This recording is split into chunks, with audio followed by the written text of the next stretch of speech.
My guest today is Caryn Liles from the Centre of Canine Education, and while her membership is only a few months old, I really wanted to share her experience with listeners to show what's possible with memberships, even when you have to launch quickly and in a market that you may not think is a fit for online training.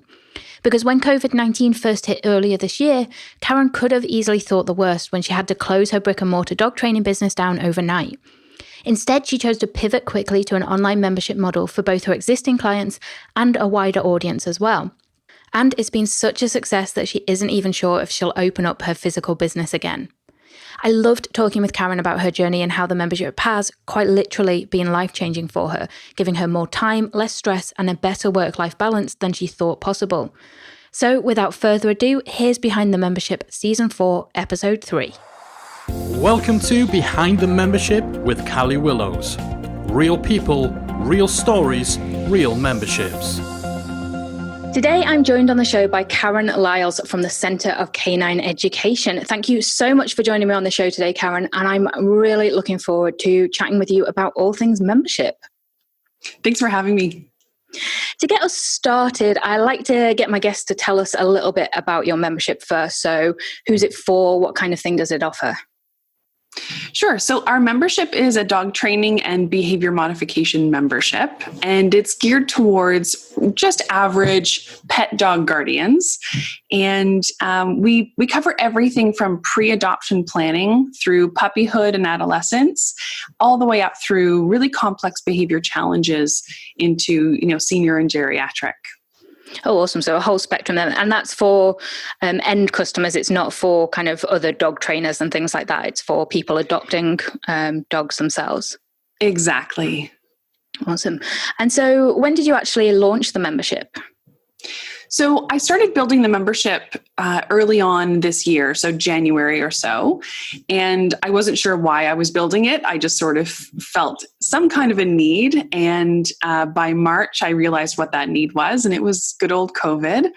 And I was really lucky in that I could really pivot quickly and move my brick-and-mortar students into the membership quickly, and also launch to a greater population. Awesome. So you'd already started building the membership, but then hit the fan, and you kind of were already in that good position to be able to launch this quite quickly. Exactly. And I've been doing online courses for 2 years already. So it wasn't super, super new to me, but the membership side of things definitely was. So I'd love to know then, making that shift from the more brick and mortar based to the membership.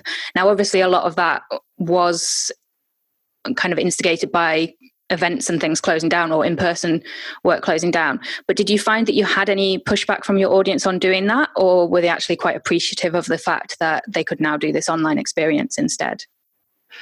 I was honestly blown away at how much support I was getting from my students. I mean, I do have the best students, and I've known that for more than 10 years, but this was really overwhelming, and the support that I received was incredible.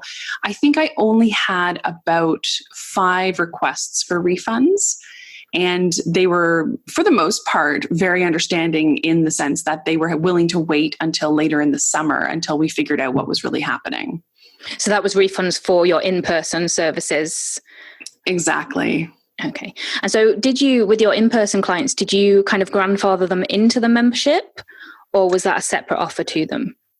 So I grandfathered them in. I calculated what they had remaining as a credit, and then I put that towards this membership. So they would get, 3 months free, or a month free, or 6 or 12 months free, depending on how much they had in there. Or I would just make the adjustments based on what their needs were. If they needed more private training, then I would just adjust that to say, okay, you've got 3 months in the membership, and you've got 2 live calls with me that we can work through your specific challenges. Awesome. So it sounds like there's a fair amount of kind of customization for each member in the start there for you. Absolutely. It was a lot of spreadsheets. Yeah, don't envy you that. Not at all. But you mentioned that you did also launch the membership to kind of your wider audience as well as a result. So did you find that you had a good uptake from that as well? Yeah, I was, again, surprised that people were so willing to jump in, but I think we were all expecting more of an online life for a little while. So it wasn't terribly surprising, but it was it was a nice welcome for sure. And so I think in Canada, kind of the situation's changing a bit and things are starting to open back up now. So are you now running the membership alongside the in-person classes, or is it still mainly the membership? So right now it's only the membership. I'm not totally comfortable reopening. I actually closed my brick and mortar completely because we didn't have the most understanding landlord situation, and I wasn't willing to carry the overhead indefinitely. So I put everything in storage and kind of moved everything online. And I think all of our students are kind of expecting that we'll reopen because we are one of the busiest schools in the city and the surrounding area, and we have been for 10 years. So it's been a little bit of a challenge to kind of get back to people and say, you know what, even though we're in phase 2 of reopening and, we can go and sit on a patio with a select number of people, it doesn't mean that I'm comfortable putting, senior citizens and children and families into a small space. Yeah, and I think that makes perfect sense. Definitely a tough situation for you, but I am really happy that you've actually been able to get that membership up and running so quickly so that you've kind of got that little bit of a safety net there to allow you to do that from the sounds of it. Exactly. And so you mentioned before that you had offered other online products and courses before the membership. Are you still offering them? Have they been put into the membership? How are you dealing with those? Yeah, so those ones actually slid perfectly into more of a premium level of the membership. So we started with 3 levels of the membership, and then I quickly learned my lesson that it was just too complex and it was way too much work and way too confusing for people. So I pared it down to 2 levels, basic and premium. And the premium level is the grandfathering of the old courses that are for more complex behavior challenges like reactivity and aggression or severe separation anxiety, and people who just need a little bit more daily support as opposed to just sort of the basics or planning for a puppy. Awesome. And so do you find that with this particular topic, are people in it for the long haul kind of thing? Do they recognize that kind of having the dog and training the dog is kind of a long-term commitment? Or are people wanting more of that quick fix? They've got one particular issue and they kind of want to get that fixed, and you've then got to kind of educate them on, well, you might have fixed that, but now here's these other things that you might need to do. Exactly. I love that you asked that question. I think a lot of people, I shouldn't say a lot, but maybe 30 to 40% of people don't recognize that this is a journey, and they think that they need to just join for that first month, get what they need, and get the heck out of Dodge. But you're right. It is a journey. It's a process, and it doesn't just end with fixing that one problem. It can really go on for quite some time, the life of the dog. So it's really fascinating to see the people who join up and they get through the first month or 2 or 3, and then they go, oh, wow, there's a lot more to this. There are other things that I'm dealing with. It's kind of a game of whack-a-mole because I fix one problem and 2 other things pop up because now my dog's an adolescent. Or we had this bad experience in the dog park and there's some residual trauma, and now we have to work through that. So it's been really interesting to see that 30 to 40% of people come in expecting a quick fix, but then end up staying longer because they can. Yeah, and I guess the membership's a perfect way to present that to them as well, because they can see everything else that's there and that they might need. Exactly that. So the membership is still quite new for you, but what would you say has been your biggest challenge so far? I think my biggest challenge is it feels more like juggling, not really knowing what my day looks like and feeling that pressure, that pressure, not just for perfectionism, it's got to be perfect before I put it out there, but also the pressure to be constantly creating content when I have so much content. There's so much in there. These people could be busy for the next 6 to 8 months easily. And I'm still putting that pressure on myself to create new and innovative, courses and things like that. So those are my biggest challenges. So with that question of content then, is that pressure coming from your members, or is that just something you're feeling that you need to do? Oh, it's 100% pressure from me. My members are actually really happy, and they feel like, wow, there's a lot of content. There's so much to go through. And they're always asking, okay, I finished this one course. Where do I go next? What would you suggest if this is what I'm dealing with? And then I've always got something to point them to. And I think only twice in the last, few months have I ever said to anyone, I don't have a course for that specifically. So we would need to book a call on, one-on-one. Awesome. And so with the one-on-one calls you mentioned there, is that an additional fee or is that something you include in the membership? So it is an additional fee. What I do is I block certain parts of my day so that I'm available for a limited number of one-on-one calls every week. Otherwise, I'm going to burn out. And also I give them a members only discount. So my regular hourly fee right now is of course discounted because of COVID, and that'll be coming up as soon as we hit phase 3. I'm comfortable sort of re-upping that to my regular rate, but as of right now, my members get a really, really sweet discount on one-on-one lessons. Awesome. And so if those are things you found challenging, what's been your favorite thing so far? Absolutely. My favorite thing has to be the communication every day with my students and getting to know them. I went into dog training because I love people, and I feel like I'm more of a people trainer than I am a dog trainer. And I think a lot of people in my position, a lot of dog trainers feel that way, that they go into it because they love animals, they love dogs, and then they're sort of surprised at how much human contact there is. Whereas when I went into this, I knew that going in, and I was really excited about it. So being able to communicate with my students every day, Monday to Friday, whether it's on the forum or on a live Q&A or in a group class on Zoom, it's really great to put faces to names, to see the dogs, even though I can't snuggle them and smell their sweet paws. It's really nice to be able to have that contact and be able to, support them in a way that I wasn't able to do with a brick and mortar. Yeah. And something I noticed from the Academy is that you're providing quite a lot of live content in the membership as well. Yes. And I think, that was a little bit of a stressor for me in the beginning because I wasn't sure how much is too much. And I was really worried because I know that sometimes less is more, and I don't want to overwhelm my students. But I do find that I've hit that sweet spot where I've got my live Q&A on Tuesdays where they can just bombard me with questions and I answer them. We record it, repost the replay, and we're good to go. Every Wednesday we do a live class, and as many people, can join as they want, and they can show me what they're doing with their dog. We work on 3 specific behaviors, and that's it. So I demonstrate with my dog.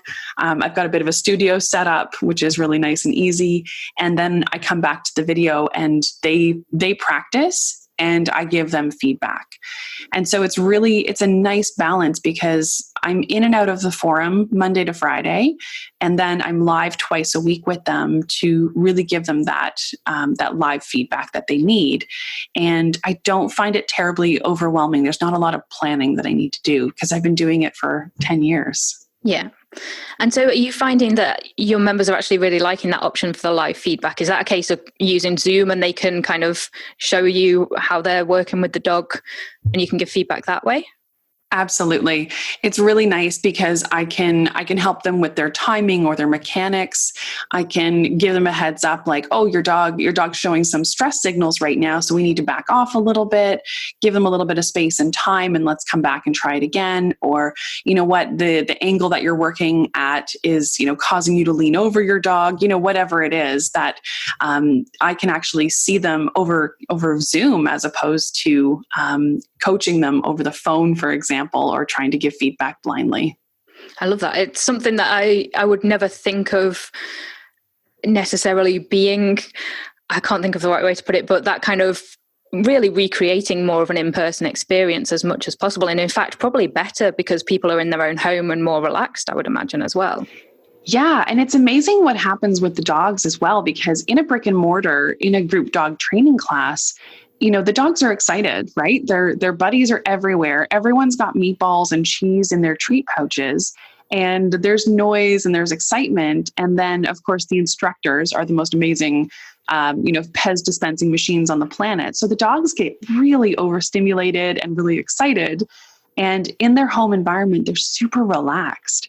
So it's a nice starting point, because when we're working with any kind of behavior change, we have to make it easy to start and then gradually increase the difficulty. And that's with all species. And so I think I'm finding that the people are also less stressed because there's less social pressure. They can turn their camera off. And then if they need a hand, they can either ask a question or they can turn their camera on. I can zoom in on them, give them some live feedback, and off we go.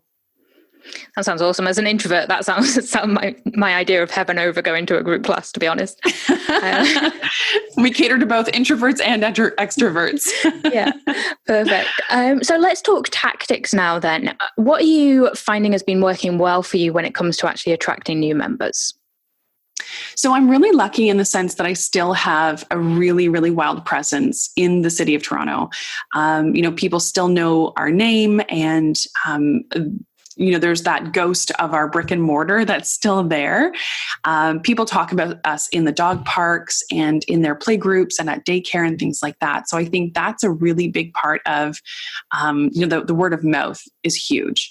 So I've tried to take that, turn it into an affiliate program. I haven't put enough energy into it, to be completely fair and honest, that, it's not really super taking off. It's sort of trickling, which is fine. I'm happy with that. And I can put more time in that when I've got the energy. And the other tactic that's working for me is just my relationship with veterinarians. Before COVID hit, I would travel to vet clinics within the GTA, or the Greater Toronto Area. And I would train the veterinarians and the techs and the staff in body language and behavior in dogs. And I would give them a box of personalized cards with a coupon code for their, patients or their clients. And that would link directly to our booking system, so I could really track that ROI.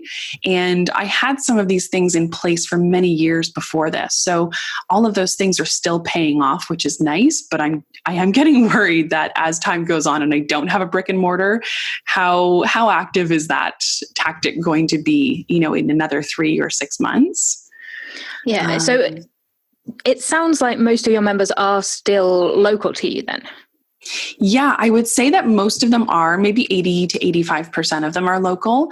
And then about maybe 15% are sort of scattered around Canada. I've got some in the States as well. And I've got a couple in the UK. Awesome. And so would you be looking to kind of turn it more international as it grows, or are you quite happy keeping that more local feel as well? I don't know. I mean, I think the dream is always to go international, right? I think the dream is always to be as big as you can be and to make this as great as it could possibly be. So, of course, I would be so happy to have anyone from, Canada, the States, the UK, and beyond, right? Awesome. And so one thing I noticed on your sales page, and again, you've mentioned this in the academy as well, is that you're offering free discovery calls for people as well before they join the membership. Yes. How's that working for you, and what made you decide to try that? So it was about 2 years ago when I first launched an online course, and it was a pretty robust course for dogs who are experiencing leash reactivity or aggression. And when I launched this course, I knew that people would have a ton of questions, but, admin time was really challenging to be able to answer the phone all day while I'm trying to teach and, do marketing and advertising and all of the other good stuff. So I started booking 15-minute discovery calls with people. And it was amazing how even within the first 5 minutes, I could make the sale. And I knew the questions they would ask because I've been teaching this course for a decade. And so it was easy for me to sort of hone in on what it was they're looking for based on the questions that they ask. And I could kind of put them in a specific bucket and go, okay, this is the challenge they're dealing with. I've seen this 1,000 times. These are the concerns that they have. And here's how I can address those obstacles. So I just started doing it again recently. I don't know why I took it off my roster for a while, probably overwhelm, pre-COVID overwhelm. But now that I've got a little bit of time, I put them back on the calendar, and it's incredible how quickly that books up in my calendar, and how the the sign-up rate is 100%. That's awesome. So far. I was going to say that's incredible. And it's an incredible conversion rate, but it's also not something most people would consider doing for a membership, that kind of discovery call. So I love that you had the experience of doing it previously, but I love that you've been testing that for this as well. And I would imagine, given that your topic, that perhaps one of the biggest issues to people joining the membership is that concern about the fact that, well, how are you going to see if what I'm doing is actually working? How does it work online? So I'd imagine that discovery call is perfect for you actually being able to explain, well, this is how it works. You can still get the personal feedback and that kind of thing. Exactly. And to really, dispel the myth that I need to be there physically in person in order for them to change their dog's behavior.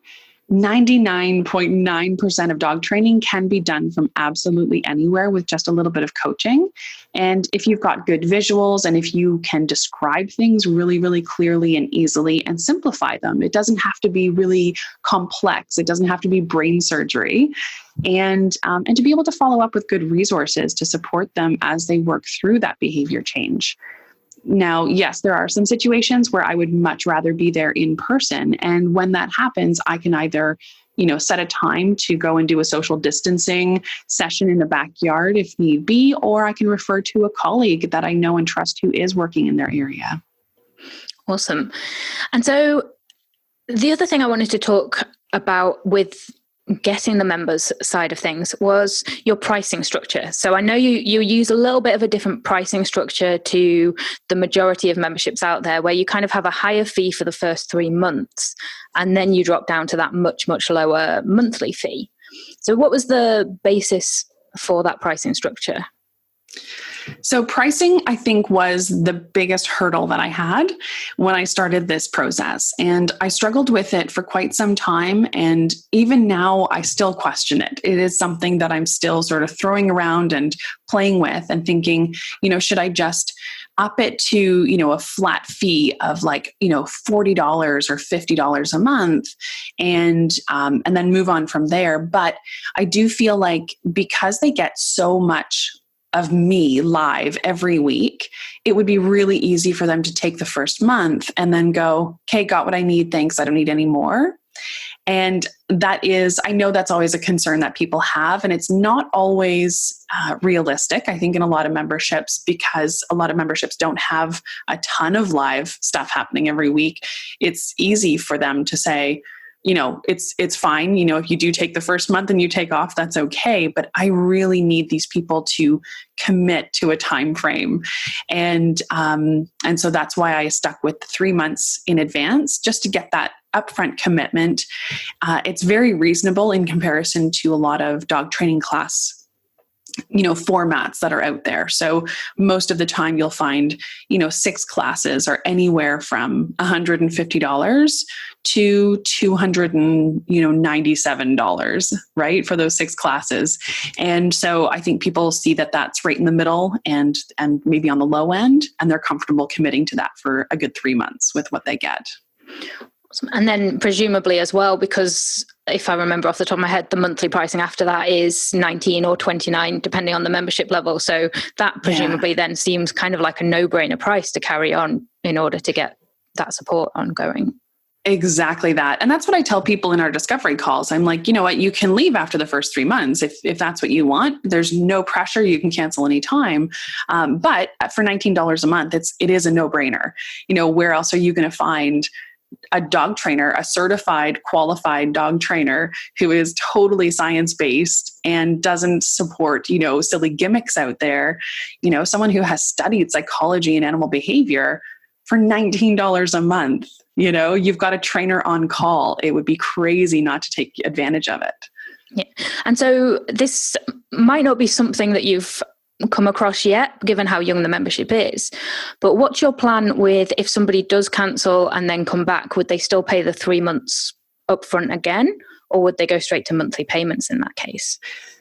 So I love that question because it's been on my board this entire week. I've been sort of looking at that question and going, I really need to plan for this because so far no one has asked that question. I'm really, really lucky because I don't have the answer.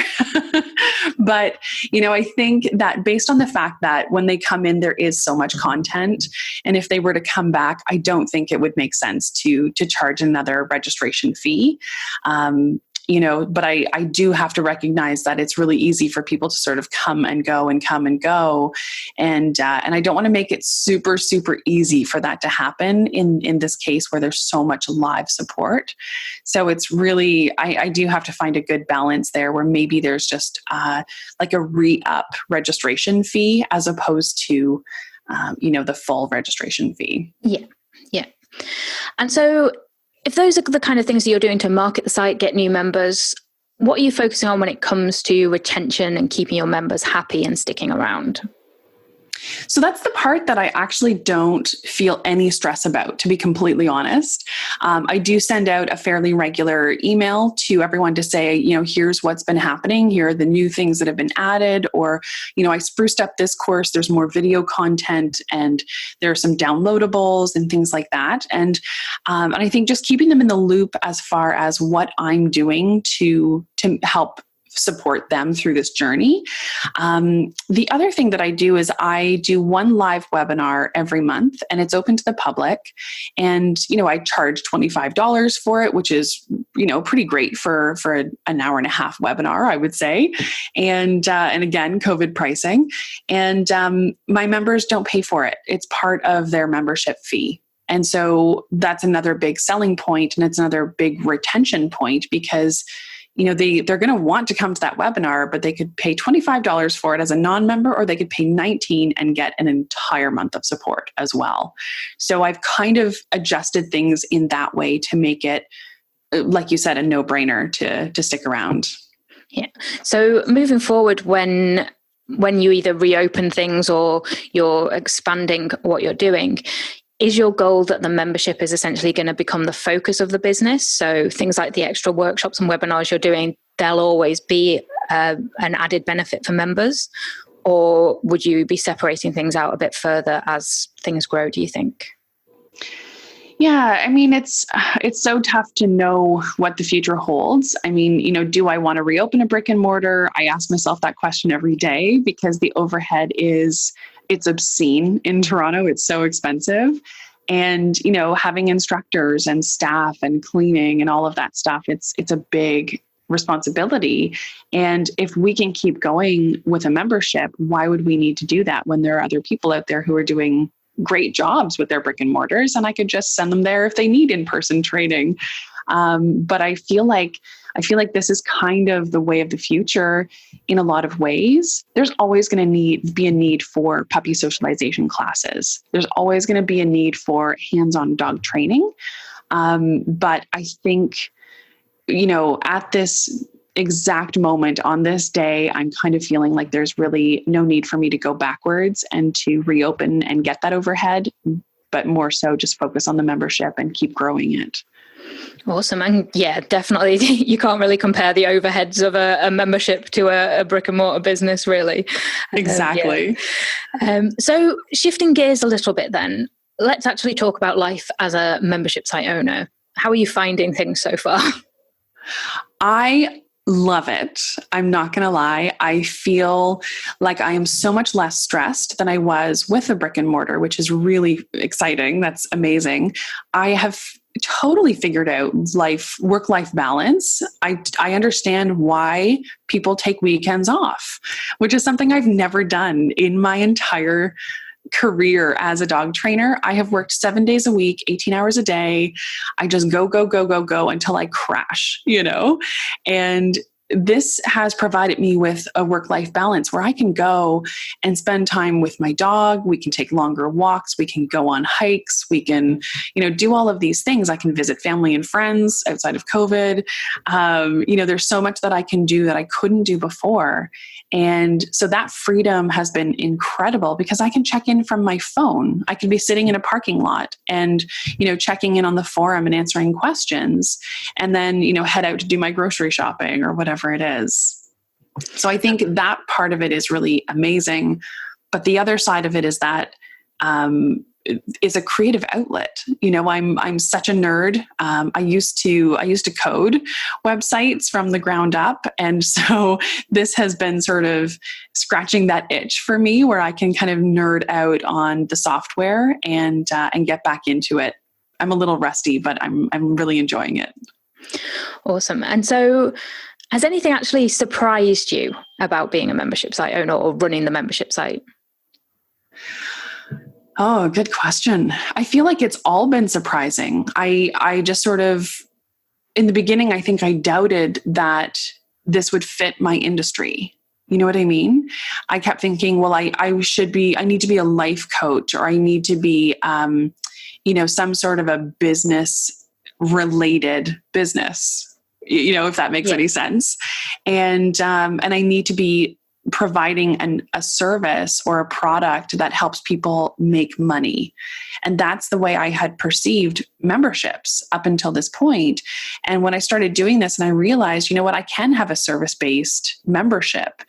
People are going to pay to solve a problem and not just pay to make more money. That changed everything for me. And so I think it's just a matter of changing everyone else's mind as well in that dog training doesn't have to be live in person with me holding your hands. And was there anything in particular that kind of highlighted that for you? So when you realized that actually this could really work as a membership site? I don't think I believed it until I started getting feedback. I think I needed that external feedback because, we can get stuck in our own heads really, really easily, and we can have perceptions that are completely inaccurate. And we can look at the data and go, things are going well. And I was able to give myself a paycheck this month or whatever it was. But, I think when I started getting feedback from my members where they would send a video and say, this was my morning walk with my dog. He's not pulling on leash. He's not lunging at children on scooters. He's not barking at dogs. He's looking at me with joy in his eyes. And, we're super connected and things are going really well. That's when I started to realize, oh my gosh, I'm actually making a difference. This is working. It can work and it's going to work. I love that. And just going back to something you mentioned a few minutes ago, you mentioned about the fact that you've got a forum as part of the membership. So are you finding that your members are actually happy asking questions in there and engaging with both you and each other? I am. I'm finding that it's a very active forum, which is really nice. I may have to bring another trainer on board just to sort of help me work through the questions, because there are going to be tons of questions every day, and there are going to be a lot of repeats for sure. When is it normal for my dog to be potty trained? At what age should I expect this, that, or the other thing? And those types of questions, while they are covered in the courses, some people don't get to them first. They go to the forum for that immediate support. And when I get my feedback, I send out a sequence through, ConvertKit to my members. And I've got, as one of them, maybe the fourth or fifth message is, hey, how are things going? What's working for you? What isn't? Do you mind just taking this really, really quick little survey? It's like 5 questions long. It's, you just click a button. That's it. And when I get that survey back, a lot of the people who are filling out the survey are saying that the community is not a big part of why they're sticking around. They're not using it at all. And I'm thinking, that's so weird because it is so active. It's unbelievable. So it's like, okay, why are the people who are not using the community submitting feedback, and the ones who are using the community aren't? I guess they know that I know they're happy, perhaps. Yeah, I think that's actually quite common. We have a very similar thing where a lot of the people that are very vocal in the community, if we send out surveys and things like that, they're not the ones that complete them. It's the ones that we never normally hear from, but they give you really good feedback and they're like, we love all these things. And you're like, but you never speak to us. Exactly. It really blows my mind because I'm like, I have to go in and look them up. And who are you? I've never seen you on camera. I don't know what your dog looks like. You've never introduced yourself. What's happening? But I'm glad you're having a great time. Yeah. I think things like that always remind me of the fact that there's so many people that you're usually affecting and helping that you don't even realize. So that's great. And so you mentioned about you might bring on another trainer in the future. At the moment, is everything with the membership just you, or do you have anybody helping you now? So it's myself and my Veronica. And Veronica is a fabulous human that I actually hired January 2nd of this year. And she was sort of, she was there to run the whole brick and mortar. So she was in charge of the operations, the administrative side, and supporting the instructors in class. And we, as I got to know her and I started to realize that she's got these amazing gifts, she's an incredible artist. She's brilliant when it comes to marketing, social media, and she's an excellent communicator. She's just an all-around incredible human. And so when COVID hit, I was like, I cannot lose this girl. Like she is gold. So the two of us, she increased her hours almost up to full-time hours once COVID hit, which is the opposite of what most people were doing. And the two of us really dug deep into this membership. And so it's two of us right now. I do have another trainer who was at my brick and mortar with me for many years, who is helping out on the sidelines with certain, handouts and training plans and things like that. And then I've got two other trainers that I'm hoping to sort of bring back as things get busier to do either, video calls or live training or workshops or interviews or even just helping out in the forum. Awesome. So already kind of have a game plan for how you're going to expand things as you continue to grow. Yeah, it's all about getting my team back. I miss them like crazy. And so you've already touched on this, but what impact would you say having the membership has had for you so far? It's really decreased my stress, which is fascinating. I didn't realize how stressed I was running a brick and mortar until I started running a membership. And I think it's a matter of finding what makes you happy as opposed to finding what the public thinks they need, right? Or your members or your people think they need. And I can serve people so much better this way than I've ever been able to. And I don't regret the brick and mortar. I don't regret the 10 plus years that I've spent in the industry doing what I was doing. I think it was incredible and I loved it. But this way I can give people 5 days of support every week. Whereas beforehand, it was you show up for an hour-long class, you've got your handouts, and I'll see you next week. If you have questions, I'll answer them next week. So it was a lot of burnout. Whereas with this, it's bite size and it's at my pace. And, I can sit down, for 2 blocks in one day to say, okay, I'm going to tackle email and forum. And then I'll do that at the end of the day as well. And I don't feel overwhelmed. So that's life-changing. Wow. I love that. I love that the membership's been life-changing for you already. That's awesome. So something you've mentioned a couple of times is about the fact that with the membership, you're providing support 5 days a week. So are you actually quite firm in setting those boundaries of this is a Monday to Friday, you can access me, and Saturday and Sunday is my time kind of thing?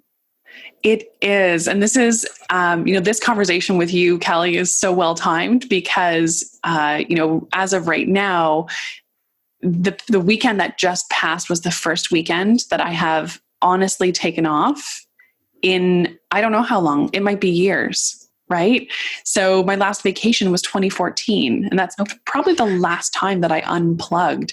And this past weekend, I unplugged. I didn't look at the membership. I didn't look at my emails. I didn't check my phone. I didn't do anything relating to technology. I did everything outdoorsy. I did everything crafty. I spent time with family. It was completely wild. And I thought, oh my gosh, I totally get this whole weekend thing, why people do this. So I have been, from day one, I actually have been very vigilant with those boundaries because I knew it had to happen at some point. But I was only outwardly vigilant with those boundaries. Like my clients knew, my students knew that I wouldn't be checking and answering on a Saturday, Sunday, even if they had some sort of a training emergency. It would be dealt with on Monday at noon when we opened back up. But I was still working. I was still creating content, and I was still reading the messages. Yeah. So you've kind of gone from setting that initial boundary, giving that a little time to kick in, and now fully embracing it and actually taking that time off. Exactly. That sounds good to me. Me too. So as we start to wrap up then, I would love to know what your goals for the membership are. Where would you like to be in 12 months' time? So in 12 months' time, I want to be at the same level of income for the business as I was with a brick and mortar. And, not the same. I want to be beyond that. That would be, of course, my goal. But I also would love to have another person on staff. And I would love to be able to look at my calendar and see that every 3 months I have booked a week off. And that is completely disconnected. That's a road trip somewhere. That's a camping trip, whatever it is. It's a staycation. I don't care. I don't think we'll be flying anywhere anytime soon. But that would be my goal, is to really have sort of the ultimate work-life balance in place and the support that I need to keep doing what I'm doing. I think those are my biggest goals. Awesome. And so if someone is listening and they're thinking about starting a membership, what is the one tip that you would give them to help them get started? Oh, let me tell you, the one tip, and it should be in, bright neon flashing colors with a siren behind it, is do not complicate it. I think that was my biggest challenge, we've got a free membership, which has a couple of short mini courses that are really helpful for people. And I really encourage them to jump into that if they want to test us out. And then we've got, we started with basic, premium, and premium plus, and it was 3 different levels. But in total, it was really 4 different levels. I'm still managing those free members. I'm still communicating with them and answering their questions, and trying to sell them on the paid memberships. So I really, in essence, had 4 levels of membership. And it was so overwhelming that within the first month, I thought, I'm done. I'm out. I can't do it. I'm crashing and burning. So I left the free membership as is, and I pared it down to basic and the premium level. And so I think the message that I want to send out there is, if you're looking at building a membership, listen to Callie and Mike. Do not complicate things. Trust me on this. You can grow. It's really hard to shrink. Yeah, definitely. Definitely, as you said, you can grow, you can't shrink. And also, you can always make things more complex. You can add more bells and whistles. You can add stuff in, but taking stuff away, that's a whole other ball game. It really, really is. And it doesn't look good either when you have to get back to your members and say, you know what, we're taking away this level, or we're taking away this anything. People feel like they're being robbed, right? And so it's so important to always be giving as opposed to taking away, because that perception is so incredibly important. Definitely. And I know I said that was the last question, but I just want to touch on something you said there about having the free membership level as well. Yeah. So is that something that you are finding is working well for translating to paid members, or is it still a little bit too early to say for that? I think it's actually translating really, really well. There's always some improvements that can be made for sure. But, I think it's nice because it's giving people almost like a free trial without all the really good, juicy stuff. They're not getting the live trainings, they're not getting the replays, they're not getting the forum, but they've got these 3 courses that are really, they're quite robust, but they're quick wins. And so when people go in and they get those quick wins and they go, oh my gosh, I could be making progress with my dog this fast. This is amazing. I've got to jump into that basic membership and see what else I can do. I love that. And so if somebody wants to actually check out the site, where's the best place for them to do that? Sure. So if you go to canineeducationacademy.com, that is the short version of our really long name. And that's where you can find all of our membership information about our team as well. Perfect. So thank you so much for joining me today, Caryn. It's been a real pleasure talking with you. I've absolutely loved seeing your progress over the last few months in the academy, and how well the launch went and how quickly you were able to get things up and running. So I was really keen to speak to you for this season. So thank you so much for your time and sharing your experience. Thank you so much for having me, and just such a huge shout out to you and Mike and the team for what you guys give in the academy. I don't think I've ever felt so supported through an experience, and the value is absolutely outstanding. So, if I can do your sales pitch for one quick second, if anyone is listening to this and you're not a member of the Membership Academy, you are nuts. You've got to get in there. It's mind-blowing and it's life-changing. Oh, well, thank you. It's been a pleasure helping you and having you as a member. Thank you, thank you, thank you. That's it for another week, folks. Thank you for listening. I hope you enjoyed today's episode. I love what Caryn has created and how she has really embraced the membership model while still putting her own spin on things, like offering free discovery calls to attract new members. With an impressive 100% conversion rate, it's safe to say those calls are definitely worth the time for her. You'll find the links to connect with Caryn, the transcript of this episode, and all the show notes over at themembershipguys.com/BTM35. And I'd love to hear your favourite takeaways for the episode over at talkmemberships.com too. A big thank you once again to Caryn for taking us behind her membership journey. I'm really looking forward to what the next few months and years have in store for her. Join me same time, same bat channel next week for another episode of Behind the Membership.